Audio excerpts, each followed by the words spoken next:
Yemuye, umobru hunu, unti mubro, wabadaye, esun tra osoro. Mese esun, ne tra osoro. Na onu kodi nsu kodru ewiemu ton. Akoma mu nyansafo, tumi mu ohodifo Nyankopon. How? Akoma mu nyansafo, tumi mu ohodifo Nyankopon. Abraham Nyankopon, Isaac ni Jacob Nyankopon. Ma ohomene so. Ma ohomene so tena osoro. Na ma wani munyam so asase so. Ma ohomene so osoro. Na ma wani munyam enshahama. Oh, Onyankopon. Meda wasi, medi animonyam ni ayeye ni anidie. Ena asiantuntum ne nkamfo eni saso ne nitipenso. Eni awieye mede ni nyina ma wo Awurade Israel Nyankopon Nazaret ni Yesu Kristo. Wo a woye edon kunini. Wo a woye ogyefo.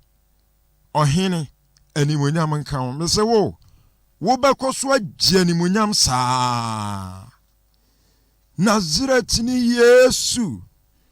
Nazaret ni Yesu.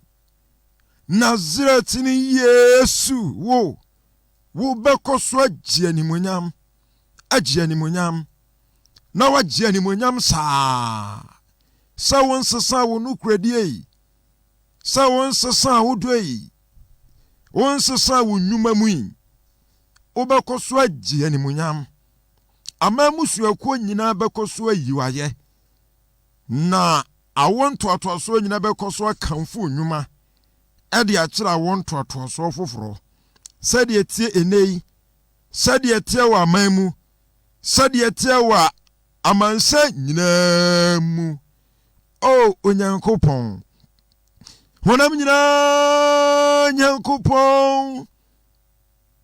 Honam nyina Nyankopon. Bo hoso. Odefo bo hoso. Ma ohomeno so ma yenti wonka.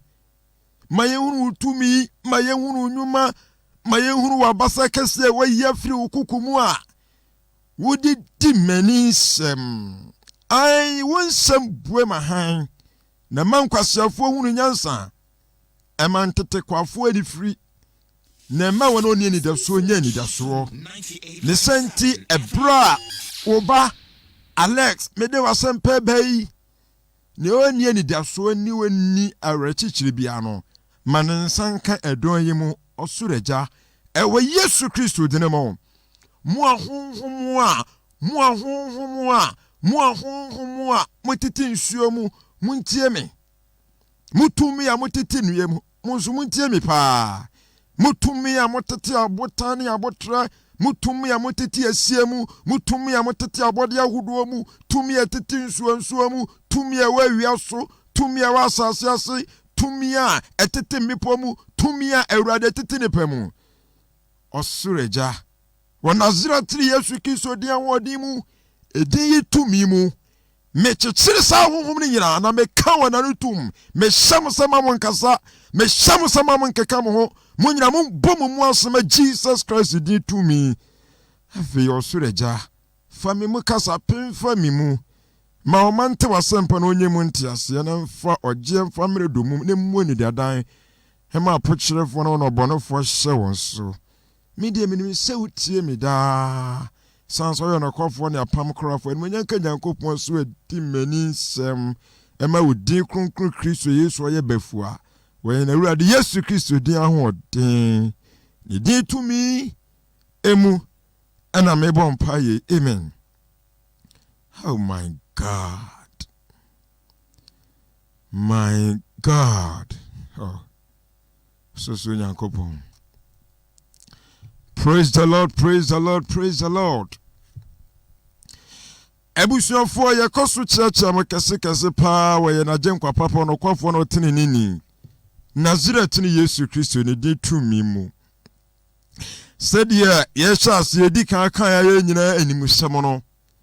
search the scriptures about sunsum 98.7 a brother nyumre no numu pa mu bia kwesi no sempa mu I twegu sunsum TV Facebook in Evangelist Alexander J ewo Facebook na asem we nyina so no ye free John chapter 5 verse number 39.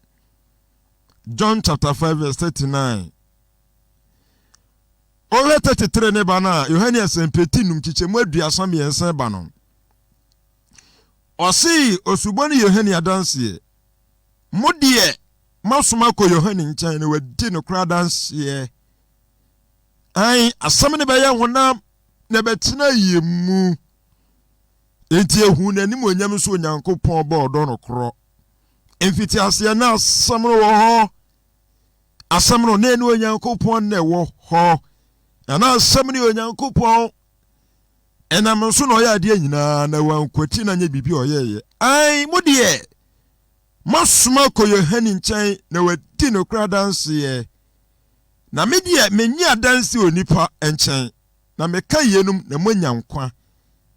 Ono ne kane ederie na hyerɛn na modie mo pɛ sɛ moni gye kakra ne hanum mu. Ono ne kane ederie na hyerɛn na modie mo pɛ sɛ moni gye kakra ne hanum mu. Modie mo pɛ sɛ moni gye kakra ne hanum mu. Aduasan krono John chapter 5 verse 39 eno na yasem ni gina say the scriptures ye gina so. Na 39 se mo hwehwe atweresem ni mo fi se mo susu se mo woda nkwa mu. Na eno ni de edi me adanse.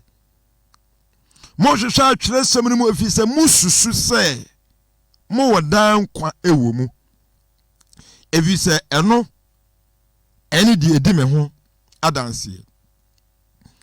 The call of all men unto Zion for eternal life assurance. Fra wo frɛ nipa nyina onam ntiemu so ene ejigye so afrɛ nipa nyina ba Zion ama wɔ na hotoso ewo da nkwa ahotoso.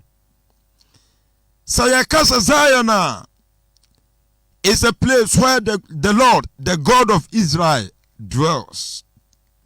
Zion eye bia Onyankopɔn Israel Nyankopɔn Ewurade no ɔte. Zion bia Nyankopɔn asiesie a wadi asibia kronkron bia ye fra na bepo kronkron. Enti ekasa Zion eye ebia ososo Nyankopɔn Israel Nyankopɔn ye den ɔte.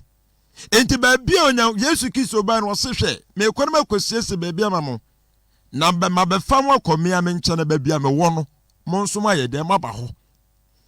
Enti sɛ ɔkasa fra ofre nipa nyina ba Zion ma wɔdan kwa motoso ne nyina no sɛ ɛyɛ fra Nyankopɔn na mani so etiem afre nipa nyina ba ne home bia ne tena bia na wama wɔn home na wama wɔn home afi wɔ nnwuma mu wɔn brɛ ene wɔ haw ene wɔ pinisie enyina emu. Enti ɛhɔ ne Nyankopɔn tena bia. Zion is a place where the Lord, the God of Israel, dwells. Enti ɛkan Psalm 9 verse 10 to 11 na ɛnwom nkron chichemudu eni du ba kono. Ɔsi na wana wani mudin di wɔn ho beto so. Evi sɛ wanya wana wɔhwehwɛ wana wɔhwehwɛ Awurade. Wanya wana wɔhwehwɛ Awurade du ba kono sei. Monto ayeye dwumma Awurade a wote Zion monka ne ne ye nkyere aman mu. Monto ayeye dwumma Awurade a wote Zion muwia monka ne ne ye nkyere wɔ aman mu. Psalm 43 verse 3 and 4 enyum aduana miensa ngichemu miensa na no. Ma wo han ne wo no kure mejame. Na emfa me nkɔ wo bepo kronkron so ene wo tena bia. Na maka Nyankopɔn afɔrebɔ kyia ho. Wase Nyankopɔn ma wo han ne wo no kure mejame. Na emfa me nkɔ wo bepo kronkron so ne wo tena bia. Ana enan ne sei na makɔ Nyankopɔn afɔrebɔkyia ho na kyerɛ sɛ ha no meyɛte aseɛ sɛ bepɔ no nyɛ bepɔ biara kɛkɛ saa yɛ bepɔ a ɛhɔ na Nyankopɔn afɔrebɔkyia si ɛyɛ bepɔ ɔsorosoro Nyankopɔn na afɔrebɔkyia esi. Oh, praise the Lord. Ana sɛ yɛka sɛ afɔrebɔkyia a ɛyɛ ayi a yɛsiesie a wɔpata ɔbɔ afɔdeɛ wɔ so wɔhwie emogya egu wɔ so edi apayɛ ɛma nipa ɛna enyumotofoɔ no ka sɛ Onyankopɔn ma ɔhan no no kura megya me saa wo bepɔ kronkron na wafɔrebɔkyia ɛwɔ so no ɛyɛ wo han na ɔno kura pɛ ɛna etimi gya nipa ɛde nipa kɔ saa bepɔ no so saa bepɔ na ɛyɛ kronkron a wote soɔ no wasiesie ukuro wɔ so no Zion bepɔ no wɔse ɛyɛ bepɔ a ɛyɛ wo Nyankopɔn deɛ okura wo no korɛ na wɔwɔ wo han no ɔno pɛ ɛna etimi nya kwanya ɛkɔ saa bepɔ no so na ɔkɔ so a ɛsan sɛ saa bepɔ no ɛyɛ wafɔrebɔkyia bepɔ na bepɔ a wasiesie fafiri ne ɔgye wɔ so nti no onipa biara a wo han a meka wo asɛm begya no na obeduru saa bepɔ no so no ampa obenya mpata wɔgye na ne bɔne te sɛ damrama mpa bepɔ no ɛsunti obenya bɔne fafiri enti adiifoɔ ni nyinaa na ɔmo nim saa hintasɛm no paa tina Yesu Kristo sɛ mohwehwɛ atwerɛsɛm no mu deɛ nti a mohwehwɛ mu nyina no sɛ mususu sɛ mo wɔ dankwa bi wom ampa dankwa wɔ twerɛsɛm no mu nanso dankwa na mususu sɛ mu wɔ mu no ɛne hurumu na mopɛ na twerɛsɛm no mu ɛyɛ nsɛm a ne ɛkafu a ne tɔfo ayɛ mu nyinaa no ne nipadua no nyinaa yɛ me Kristo a megyina ha no. Praise the Lord. Enti Daniel chapter 9 verse 16 no Daniel mu nyinaa hunu sɛ dabi saa bepɔ kronkron no ɛhɔ na Nyankopɔn afɔrebɔkyia wɔ. Enti sɛ mepɛ bɔne fafiri no wɔgye me ɔman no afom mepɛ sɛ Nyankopɔn dane n'ani bɛhwɛ ɔman no a wɔyi n'ani ahinta wɔn bɔne no. Enti wɔyi n'ani ahinta wɔn no ɔman no a wɔn po Nyankopɔn nti Nyankopɔn apo wɔn no sɛ me a odiifo Nyankopɔn yi me sɛ otamgyinafoɔ sɛ menyina ɔno ɔman no ntam no ɛsɛ sɛ mekɔ Nyankopɔn nkyɛn kɔsere na Daniel ɛhwɛ sɛ Nyame de ɔman no bɔne bɛfiri wɔn no ɔde akyɛ wɔn no asa ka ɔman no aba no ho na waka ɔman no afam no ho no Daniel gyina Daniel chapter 9 verse 16 sɛ oh Awurade sɛdeɛ wotene ne nyinaa teɛ no minimotene ne pa wo Nyankopɔn minimotene ne yie menye nkrɔfo mo ka wasɛmpa a omu ni motene ne minim pa minim de opɛ ne de wompɛ sɛ odiifo a wode mi ato wo man no minim ahosiesi asase oba siesie na odi gina wo hye dem tonwom minim ahosiesi asase sofo yire esiesie minim yie pa minimotene ne sɛ wotene ne no oba ɛhyɛ trouser emfa wo ne bra wo bre Nyankopɔn tene ne na wonim nti na wo hyɛ trouser no Oba pompino nofo eye makers oba de enwi ya Nyankopɔn fama no eto ne ti so oba de weavon oba sha artificial nails oba wo de niema bi hyehyɛ no ho na se oso mo awurade a onim tene no wo sofo bi obegyina kasa na de ne bre de nyamesom de enya akomamu na saa niema ne nka oba sa trouser nka ho na okọ abrechire ba bi mpo a ehompa mema bi mpo sha skirt no onim tene no onim ho maache ate na no na ate ne okenkan bible ni bia asa onim tene na ama me so pesofo a woka no kore pa radio so oka no kore TV so oka no kore wa bontene ka mu a aya njeji o mu radio nko anso ya ko ma sore kohwe wo sofo bi o kan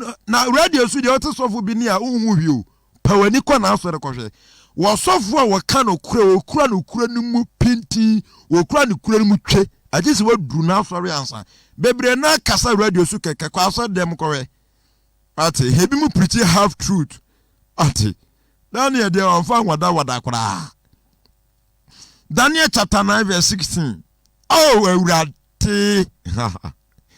Yesu wasam no waka no. Nyankopɔn na Nazareth ni Yesu.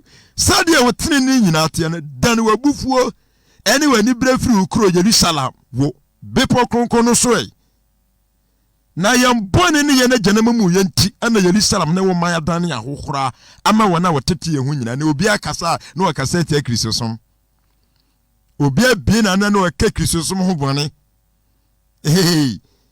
Chris obi enne asofo o mon ka no kuranti enipa bie esom bia mu nipa bie na no a na odi Kristosom atem na odi Kristofo atem na ka bone adenti asofo no nka no kure ade we hye miniskirt na odi gya na otonyom asofo nka tie mu saa na wo magunu mu wuragem wo wi asem I will never forgive my pastor wo wi na wudagem no afi na I will never forgive my pastor 98.7 wasi awurade said ye wotini enyina tie no dane wabufu ani wani brefri ukuro Jerusalem wo bepo konkron so adenti na osire Nyankopon se o man na ye bone enti wonne ne sa bufuo no na nibra na abeda o man no so no na sa enye o mokra na Nyankopon yi o mofa yesa na man no ona nani on fanche wona bepo so adenti sa bepo no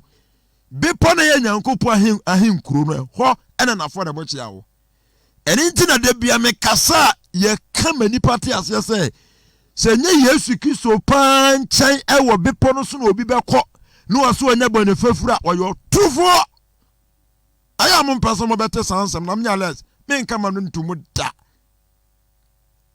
wate ase enipa biara wase Nyankopon de me bone ya cheme yensu ye Nyankopon yensu ye kọ heaven ni bie na nya bepo no so ana wakọ na nyamede a che no no one number because ai me sum Nyankopon twedi ampo nyame ne bone a cheme na nya bepo no so ba bia Nyankopon tene ni nyina wo enye Nazareth ni Yesu Kristo nchan afade bochia ne nchan ewe Jesus nchan ewe asanua nso a odada no ho de bia meka san krofo na ete se onipa bia wate ho no ono ankasa hyeda de nsa hyehye ne motuom wonu nu ne motuom kakra no ono aso sidiem twe obeka so na akoko ade ya ha no a ono anu no hu sire sa na krofo bebraye wonwanu nu amo no omo sere ye nyabo ne fafiri me wu amekwa heaven enso onyamfuru nyame bepo no wato onyanko afode bochia no so nso odwa na ni se nyame de mebone ya chame yensie nyame ma ye ka ni fo no firi Awurade onunu no ho no wosere wonunu no ho no wosere wansa cheda bonse nyame tene ne kura wa hu ho hwe ai Awurade sade wotene ne nyina te no dan wabufuo ene wani brefri ukuro Jerusalem wo bepo konkon no so na yambone ne ye gyanama mu yenti na Jerusalem na wo man adane ahohora de adane ahohora atamfo ene se atamfo afum Kristo so mafa omafo mafa wate se obonefo ne ye di asafo no so adane ahohora about 99.99% of the churches Satan edition what you see ai anything sawe Bible na Zechariah chapter 8 verse number 1 to 3 Zechariah chapter 8 verse 1 to 3 na asafu Awurade asem eba menchen se Awurade sie nie metwe Zion hu ni nkunu kese na anibre kese na mede metwe ne hu ni nkunu se Awurade sie nie mere sane maba Zion na matena Jerusalem na obefa Jerusalem se no kurokuro ene asafu Awurade bepo no so se bepo kronkron Onyankopon se hwe me baba twe Zion hu ni nkunu Zechariah chapter 8 verse 1 to 3 na ni nkunu kese pa na me betwe sansa asofo na ma Zion man ko mu ne de no wo ma yetibon koso asofo na ma Zion man ko mu dresse a me Nyankopon Zion ho ofem na nkam yimi ho adi Zion ho ofem Psalm 50 verse 2 Zion ho ofem na nkam firi mi hyiran ha akristofu o masesa o mata de si o monase o monpompo o monofo no omumu na nkam dada me ho omumu na nkama he nwasie omumu na nkama me kro me ho omumu na nkama ye kokro mo nyom to omoto nyom a na nka ayi hwa wo heaven enso Zion ma no omoto nyom a na bo kankan sabie asa sabie obanim Zion ma anka Zion ho efe wie peye no emu na me firi mi hyen no Zion ma nka omoto dwom a asa edi aduhwem afra no ene omonyom to omoto a gisa me to osuru mu se etwe adentia ahwefo ne na mebu afu won enti Nyankopɔn hwɛ me baba twe Zion hu nunkuru ani bre kase mu na mede metwe ne hu nunkuru sɛ Awurade sie nie mere sanma Zion na matena Jerusalem na obefra Jerusalem sɛ no kurokuro ne Awurade ne asafo Awurade bepo no nso sɛ bepo kronkron Zechariah chapter 8 verse 1 to 3 Nyankopɔn so oba betwi nunkunu kase pa. Oh, praise the Lord. Enti yakase the call of all men unto Zion for eternal life assurance. Eye fra ofre di pa nyina fire sum aba Nyankopɔn han mu. Eye ofre Nyankopɔn efre di pa fire sum do ma ba han mu esanse Zion bepo no eye Nyankopɔn han.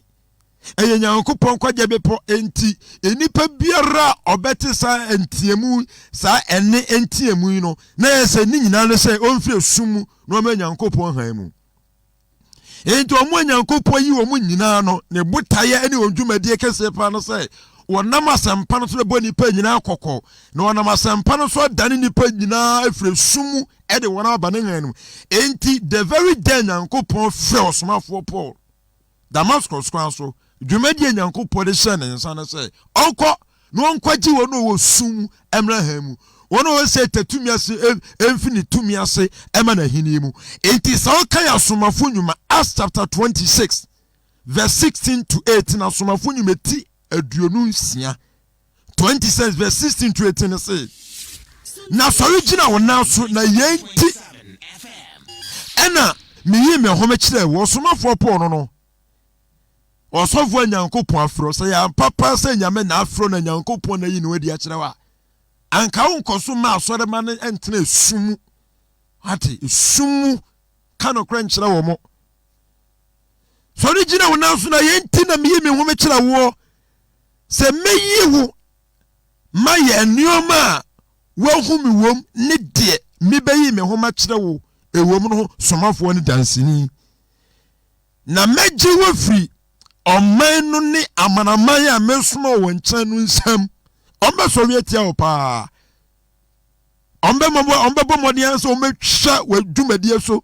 abrantie bi asɛm bi ɔka ya abrantie bi Nyankopɔn yi ne wadi kyerɛ no ɔkɔ Awurade ani mo mpa ba mu no bi sɛ Awurade sɛ Awurade saa akansie we nyina mennamu de ba me suo nyina adenti ɛna Awurade da yasum no Nyankopɔn tene ne nsa sei ɛna ohun sɛ soro bie ɛna wɔsehwɛ na Awurade ka sɛ asɔfo nyinaa asɔfo mu mfiri mi nyinaa ɛsɔre tia wo ɛna wasema mede asoma wo ɛni nti ɛna we nyinaa ba wo so no na ɛbrɛ Awurade bia abrante na ni wɔ da yasum ohun na ɛsoro ohun sɛ soro bie wo hwɛ asɔfo pa ebi mu nim so magidi na ebi mu hye asa akonfo atade asa akonfo atade na we asofo kese pa omugu wie mu hono mo se hwe we no mo ene nkrofo a omam onwo so na Awurade ka kire nipa no se den so meka ho se meko adwo meka ho se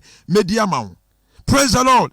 Ente Awurade ma ne hu se de onamunu enye kwala kwa na emu ye nkrofo bi a omotete sum wo mo mpese ne no kwasem na pie a omo ya asofo omo nya nipa bia sa asofo a omo pese omo ka nokra ne hye nso Awurade twa abrante ya meka na asem ya komato ne yam se ono ankasa bedi na obegye nachi sade na firi asase no wo ka kire no no obekoso no aka no adi ako ama no nti won ka na komato ne yam.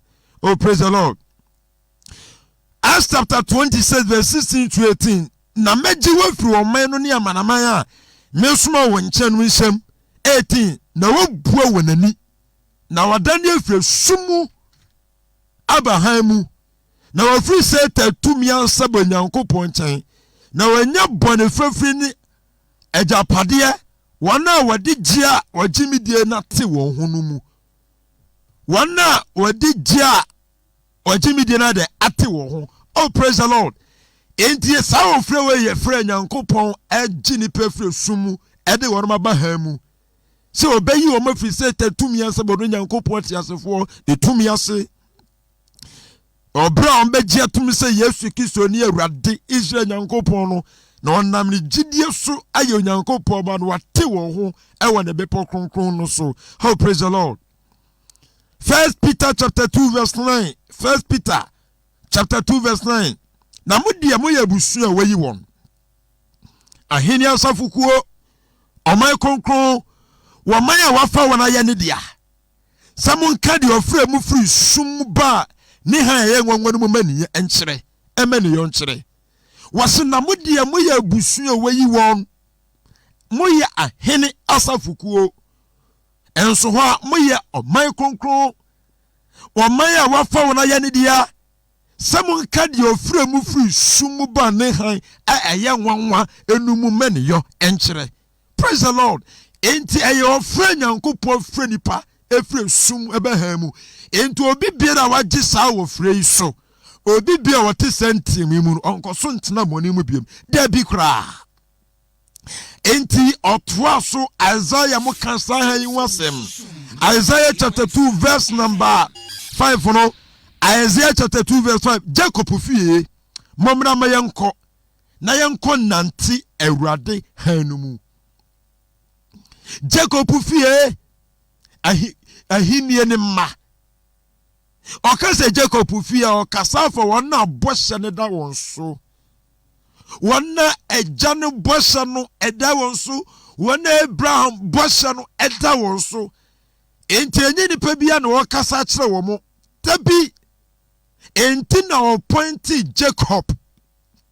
Na okase Jacob fie momra mayenko nanti Awurade hanum mu. Praise the Lord. Adenti amatena sumu ache. Mudi Jacob di ahwahwa mo wache. Mudi Abraham ejani di ahwahwa mo wache. Na so motete sumu.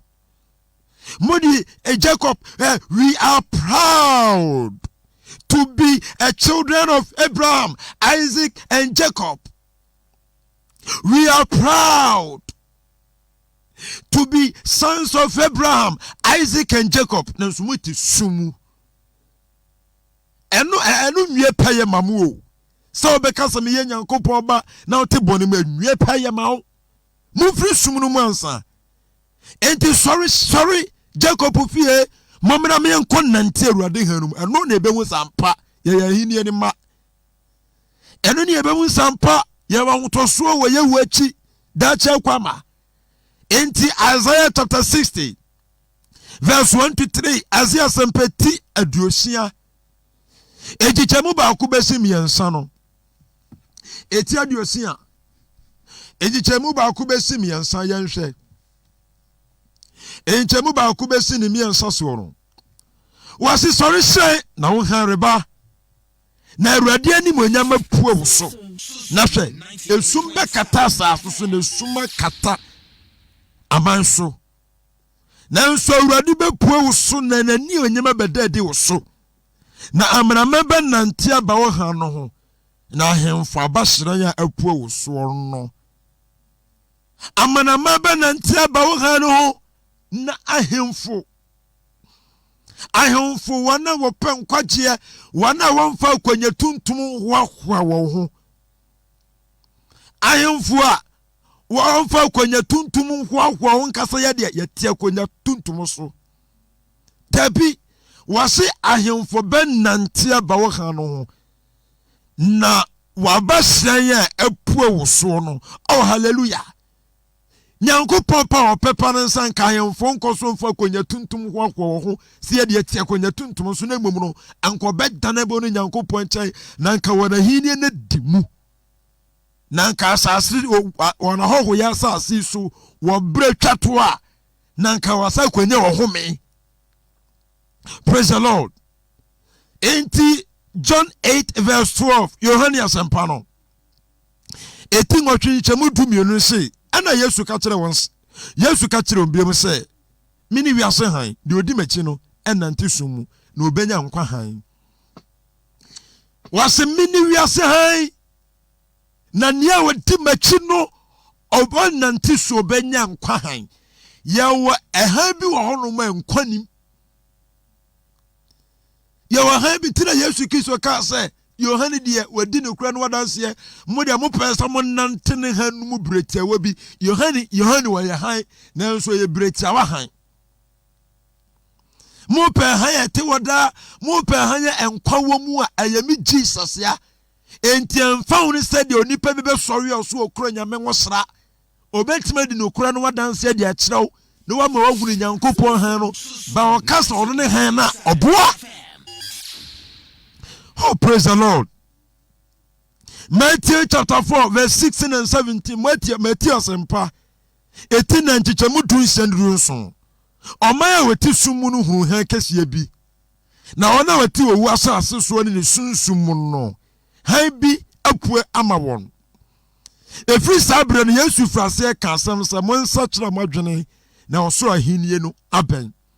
Sawo kan Azia sempetin krono a wase sibulu na sase Neftali asase amana Galilea Jordan kwan poaja wase sa o man no obeti o mo wasam na Yahudie obeti o mo wasam na yakonfo hye obeti o mo wasam na ya benabo sekira ne adwutwa nanso wase sa o man no o mo boni nyina chi ene de yakoso nyina chi no ehe bi pie ma wo mo o man ni yeso omani jidabi na wasi adenti Yesu Kristo frase kasempa no wo ho efri won oman na nke didi mbone na fra wo mo oman nke beti asem bi a ye beti kese ebo bi a na ye woseye no afedie oman na benya ni munyam ehan bi asra oman no so a enya wudie na wotibiom na mo beti sa ampanyam kopon abesra no man.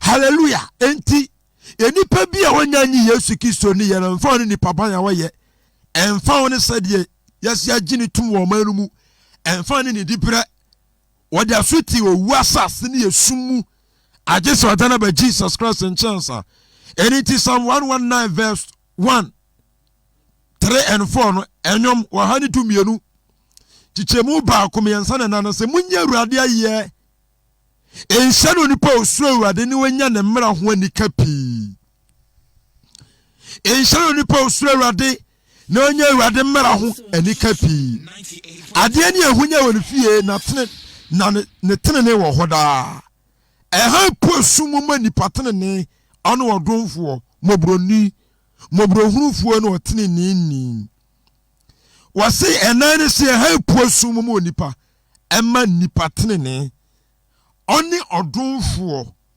mobrohunufuo no ene otene ni. Oh, praise the Lord. In Isaiah chapter 49 also verse 8 and 9 Isaiah sempeti aduanan enkron echemu watwene nkron no se Awurade sie nie eni so bremu na metie wo na nkwaja demu na maboa wo na mekora wo na mede wo ye omaya pam se masase no susi wo na ma won fa japade aya afuni ni so biom. Verse 9 say na ka kire neduafo se mumfredi ne wona wo sumu no se mumpue wo se ka kire neduafo se mumfredi de oyi nyinse egu de otwempena de ono oba tie onya na wade de one ba matie no ma no nkwa na wade zia odi konkonsa de otwetwa ne nua ntini de osoma bosom waso munya titisumu na kache na duafo se mumfredi ni wona wo sumu no se mumpue akwanso na obedidie na mpampa pata nyina so beye won adidibia. Oh, praise the Lord. Akwanso na obedidie na mpampa pata nyina so beye won adidibia. Isaiah chapter 42 verse 6 and 7. Isaiah 42 6 verse number 6 and 7. Me Awurade mafrɛ wo tene ni mu woni pa bi Nyankopɔn afrɛ ni bi ankasa bra no ekoso tena bɔne mu da bi entire Nyankopɔn se mafrɛ me ba firi Misraim was when Israel was a child I loved him and I called my son out of Egypt. Ye ka say Egypt and ye ka say fe sum ho esum a ye ka wasem ye ka say fe sum nyuma ho abrabo emfata abrabo a wankasa wuwo ma wankasa nim se enya abrabo nyamye ne je ho. Enti Hosea 11 verse 1 says when Israel was a child I loved him and I called my son out of Egypt. Enti Nyankopɔn se me frɛ me ba firi Misraim enkwaso mu amane hunu mu na me frɛ me ba bɔne mu bɔne wiase bɔne asase so ananafo asase so na me frɛ me ba. Enti nipa bi Nyankopɔn frɛ no frɛ ne ba ne teneni mu. Enti na Isaiah chapter 42 verse 6 and 7 say me Awurade ma frɛ wo teneni mu na ma so wo nsa na makora wo me de wa ye ɔman apam ene amanaman han se buani efra ya pokyerafo efra afiase ne wona otiti sumu firi ne duadam osofo anyame afrewo wase be gini pefri sumu na nso de obi ase Nyankopɔn afre sumu ana ne asafo manda so te ena osofo nka no kore wate ase osofo wuntimi mpapam nka no kore nkyire nyame ma wase sanso ne bra won sesan sunsun e bi anim difference bien na won siesie nsesan na na monto nsesan na ye nsesan na didi nsesan ne so ye nsesan wase uye nyame adwuma. Yewe Luke chapter 1 verse 74 to 79. Luke chapter 1 verse 74 to 79. Wabema wa ye afiri na tamfo nsem ya som no ehunim ahotere tinini mu wonanim ye na nyina na wo abofra yi obafra wo susu ni difo ebi se obedi Awurade ne makosiesie na kwan na wo de nkwaje ehunim de amane man wo won bone fafiri a efiri ye Nyankopɔn mobro na ma ne yem hyehye no mu eni ntina de chi efiri osoro bepuo yenso se ebehira ma wona otiti sumu ni owuo sunsum ase na waje ye ntata kwa sumdwe kwan so. Praise the Lord. And now better of mammy be anasa software was yate Bible school ye church and him dear ho. Ain't any pebi and Yankopon saw so brabranian church. Soft mammy so cranya minim dear, and so nim say me now dear, and you answer the 2 tiso. South of mammy way, one in you couldn't say, or mate Bible school branian church. When you miss a Bible, I can't maybe some so why ya nada. Our fair who dear enti will be also branon for him the anka. Wa duma nyame dia ma ho wo se traza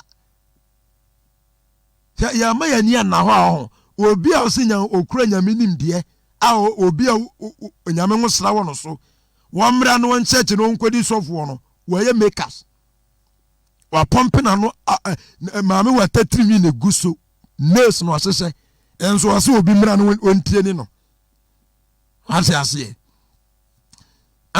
se ebe hre sumu ebe sama wona otiti sumu ni wo sunsum ase na waje won tata kwa sumdwe kwan so. Oh, praise the Lord.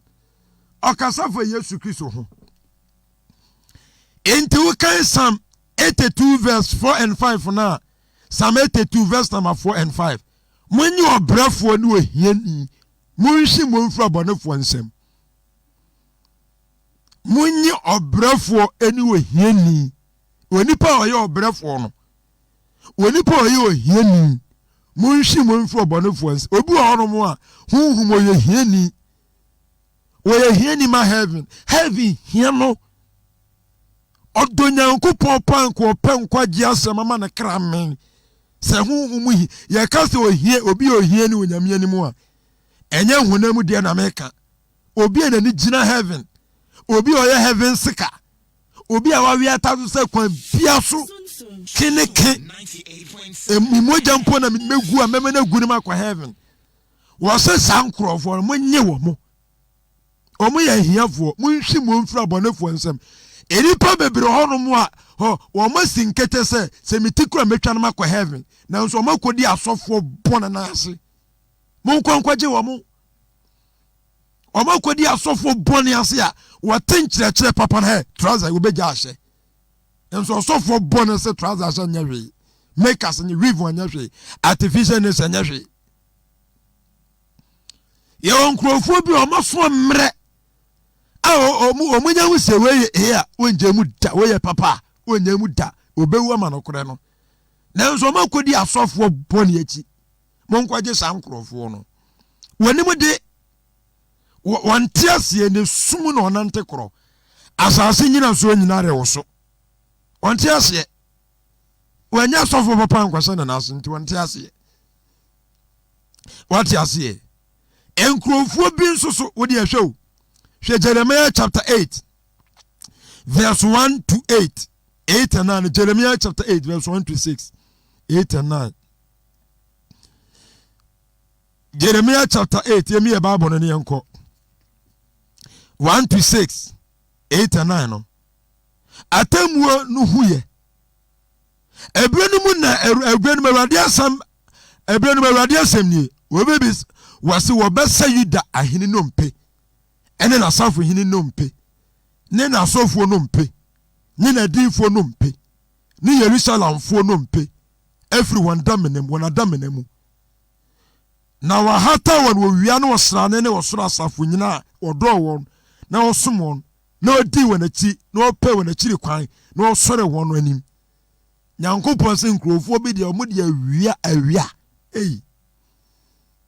oko baabi aso me kosome Awurade na wa pe baabi awia pie apueye me pa acha himfa na awia pie ase ha no wode ne ntoma ase ho ana na kete ne wo bo ne mu ase baabi awia pie na de nyame tie awia so enti ne wo me fa awia no so akwa Awurade wo wasi na wa hata wo awia no wasrane ene osoro asafo nyina wodo won osom won odi won achi na ope won achi kwan na osore won anim wore mwa won ano na ore nkora ebeye sumi na asase ani tele na se na busua boni emu nkaya obeka nyina bepe wowuo asene nkwa won e ka ma nyina metu wo mekoye no asafo ade o se busua boni ya wo modo o masi ba bia wie pie ne ebebo mpaye no wase de bibo be pewuo se owura agyanmu a wa medi Yesu Kristo achi anya bone fefre ne mpata na wogie na ya ntene ho obepo no so na okoso de ne che ba bia wie pie ne kotokoto tiam na wowuo mu se da biba metu o mtwini gyanmu a won be pese nko on be wu che se on betena se na nso na aka achi ai verse 4 no na ka kire wansa se Awurade sie na ma me nko etin ma we ma so matie enso de ntene na woka sa nkrofo no mo nka papa de ntene nko a Onyankopon se ma we ma so matie wo mo enso de ntene na mo nka obi ani wa onu ne ho kase onu ne ho ne bon ho kase de na mawie na obi asine kwan so oponko a obo ehia dom verse 8 Awurade na adenti na mokase ye nyansafo Awurade mra wo ye ho nanso baabi awie pie na mokoto ye ne edi Abraham mra so ye ne ekura pamfufuro no mu enso ye ne ye ne do Yesu pa ye ne do Yesu ba e wan horo nase Yesu ba e wan koto mfa na mama amofo ye ne do Yesu wo jina baabi awie pie so osoma Awurade adan na mokase ye nyansafo Awurade mra wo ye ho hwe atwerefo pencil trofo ama adane atro enyansafo ani bewu na obo binim na wache won hwe Awurade asa na opoi na nyansa bai ana wo waso opo Awurade asa oni nyansa bia Isaiah chapter 24 verse 21 to 23 Isaiah sempete aduonu 9 24 aduonu inchemo aduonu ba kokosi aduonu miensa eda no Awurade ba twe osoro dom aso Isaiah shel enkrofo na omodu omani kire baabi awie pie no mokotokoto soro no Jeremiah kan mo asem Jeremiah chapter 8 ana Isaiah nso kan Isaiah chapter 24 Ezekiel nso kan mo asem Ezekiel chapter 8 verse 16 neban yera Isaiah nso de okafo omo edana Awurade ba betwe osoro dom aso osoro ne from ahemfo wo be boabo wana no sade oboabo aneduafo no hye amenamu na watu wo mu na bebre mu na bebre chi no obetwe wanaso 23 no say na srani ani bewu na owie no magu asefri say asafa wadi de hene Zion ebepo so ni Jerusalem ne mpanimfo anim animonyam mu atiasefo na ne mpanimfo aduonu na nyina twa ne ho ahia intasafrade odi hene e Zion. Hallelujah. Sankrofo we nyina no omato nyame mra enso omo say wade mra wo mo omo nyina ye mratofo enti no ose na awurade asam na wapu na nyansa be na wo wose matie won na de entene na waka sa okay Psalm 59 Psalm 51 verse 13 Psalm enyom aduonum ba kontichemu dumiansa na say mechre mratofo wakwana ne bonefo adane aba wo nchen manenya ofese obeye Zion yie na watu Jerusalem afasuo wonya nkupon sa wonya de Zion tim wo se pe Yesu nya bewu ewie se pe ne wowu ne wanka da menem no osori a mechre mratofo wakwan wo mo amaye ewie afa no memo amahu wakwan enya wakwan ne se obi koto kire ba bia wie pie na wokoto etirimode ne omo twe wura omumu no mo sore kokungum nipa enya wakwan no womo ya kasa mratofo a womo nim Nyankopon tenene na wodi womo ankasa tenene isi wo na wo mmere wo ho ase enche Nyankopon tenene aso mo ne mratofo ana Psalm 51 verse 13 se mechra sankrofo na wakwan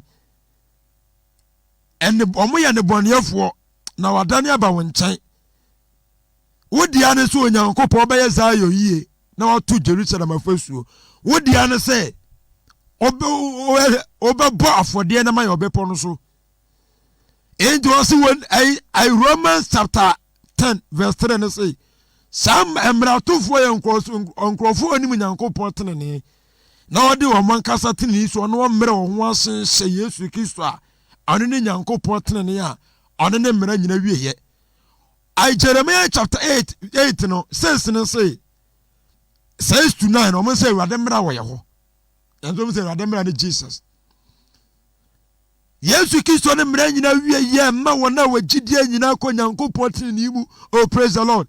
Enti sankrofo no mo soma wia na mo hwehwe Yesu akiri kwa ne nyina ye mratofo a Nyankopon to ne nsafo mo Zion na o ma wodanko owu achi na wankoda wajama nkotema nkoye nsuo se wakanifo na wadada o ma wadi ka wo say jeri mu no.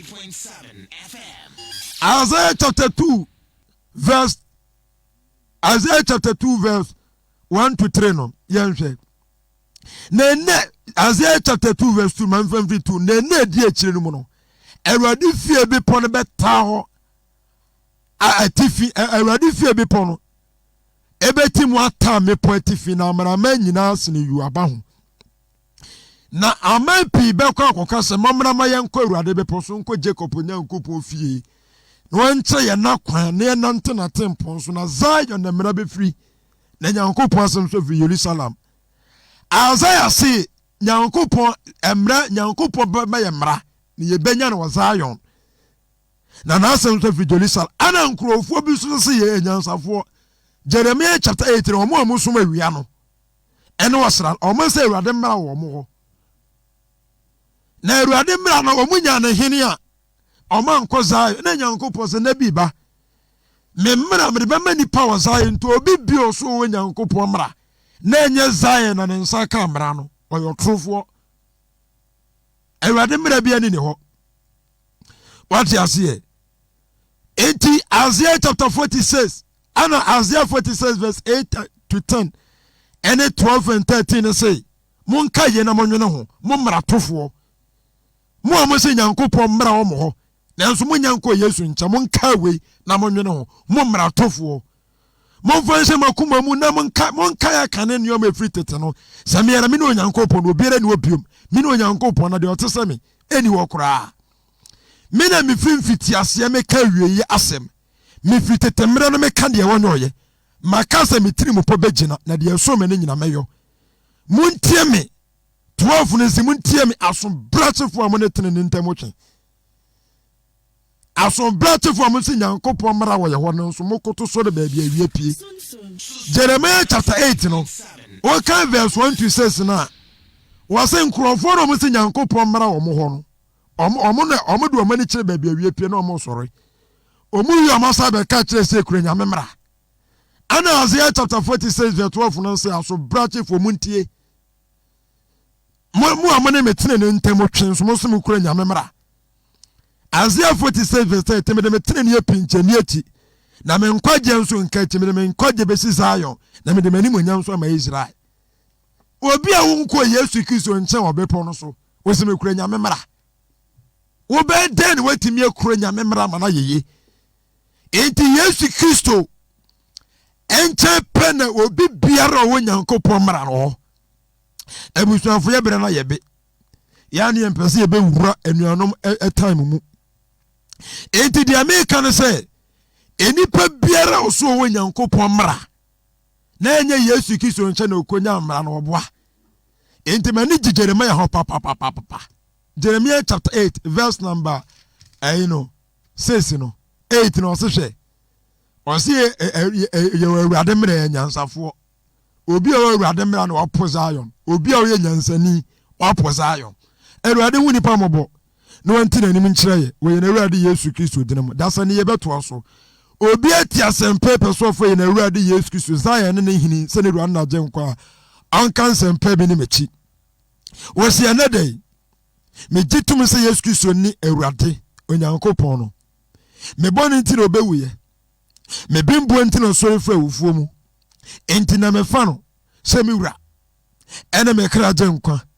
Se onopa na me som no. Me nkwa na nyina. Enti owura Yesu bua me. Waka sa se me wura nti na nim nkyerɛw na somdwe nka ho. Oye na je nkwa papa. Nazareth ni Yesu Kristo dinemo. Amen. My number is 0245 62